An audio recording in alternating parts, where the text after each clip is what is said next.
This video is just going to be a quick video talking about what we call a unit vector, and then we're going to talk about how we can use that to represent vectors in a slightly different form, what are called standard unit vectors.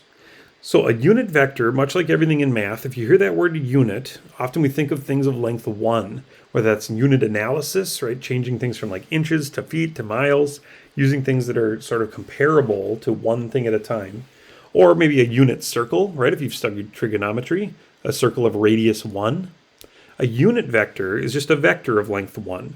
Now, not every vector is of length 1. If we found the magnitude down here of vector v, right, we would say that's the square root of -2 squared plus 5 squared, or basically what comes out to the square root of 29, right? 4 plus 25.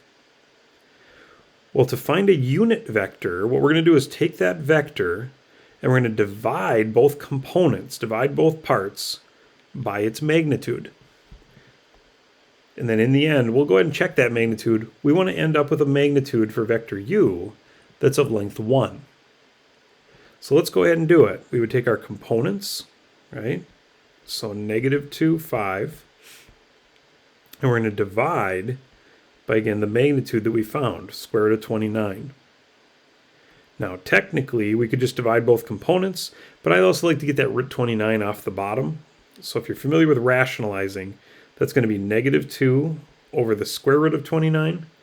But if I multiply both top and bottom by root 29, I'm going to get a rational fraction there.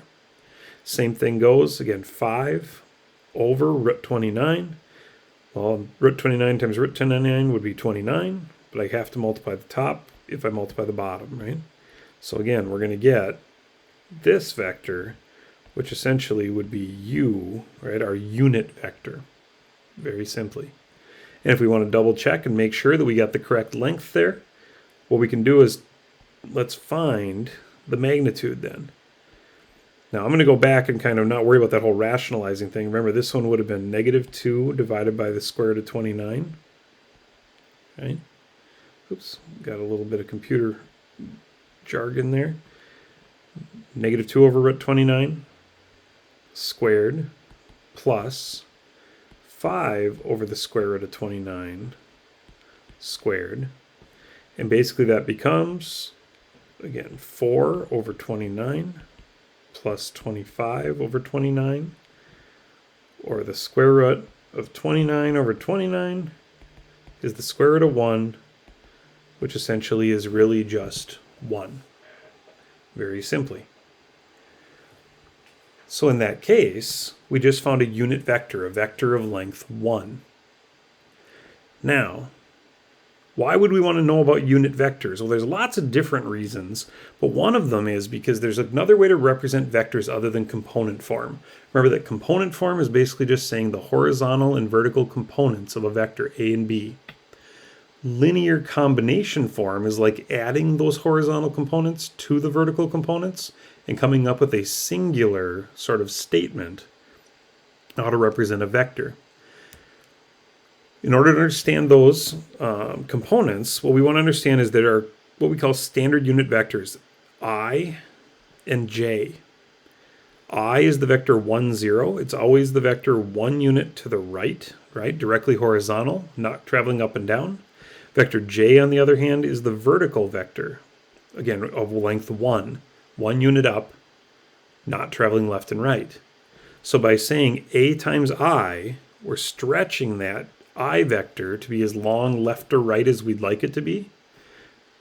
B times vector J is basically stretching that vector to be as tall or short as we want it to be. And by adding those two together, we essentially traveled both left and right as far as we would like. Why does that work? Well, in the middle here, you'll notice if we take a component vector, right, and we multiply them v1 and v2, right, the horizontal and vertical components, by vectors I and J, we're essentially saying let's travel v1 to the right or left. We'll travel v2 up or down, right, because times 0, those aren't going to really matter. And we essentially can add them together to make this standard unit vector. Let's look at how that works with vector u right here. We've got 4i plus 12j. Well, 4i is 4 times 1, 0, and 12 times 0, 1. And we're going to add those together, right? We're adding those two components, which essentially becomes 4, 0 and 0, 12, which with component vectors, we can add the horizontals and the verticals, which just becomes 4, 12. So basically, right, 4i, 12j is the same thing as 4, 12. And the magnitude of either one of those would just be grabbing that 4 or grabbing that 12, squaring them, adding them up, getting the square root of 160, or basically 16 times 10. Square root of 16 is 4, and the square root of 10 can stay as it is. But again, it would have been the same 4 from either vector, the same 12 from either vector. It's just sort of different notation on how to write those things, right? Because again, they're essentially the same. They're equal to each other. One last final note, and this one's just kind of a funny one. If we're going to talk about magnitudes of vectors, just a little side note, there is something called a zero vector. Realize that's a vector of magnitude 0 that really doesn't have any length whatsoever. It really doesn't have much of a direction either. You're traveling 0 and 0. So again, that's just what's called a zero vector. As long as we've got kind of vectors like standard unit vectors, I and j, may as well talk about some of the other funny vectors out there. If you have any questions about standard unit vectors, I and j, or how to work with them, or how to find a unit vector, make sure you talk to your teacher. Otherwise, have a great day.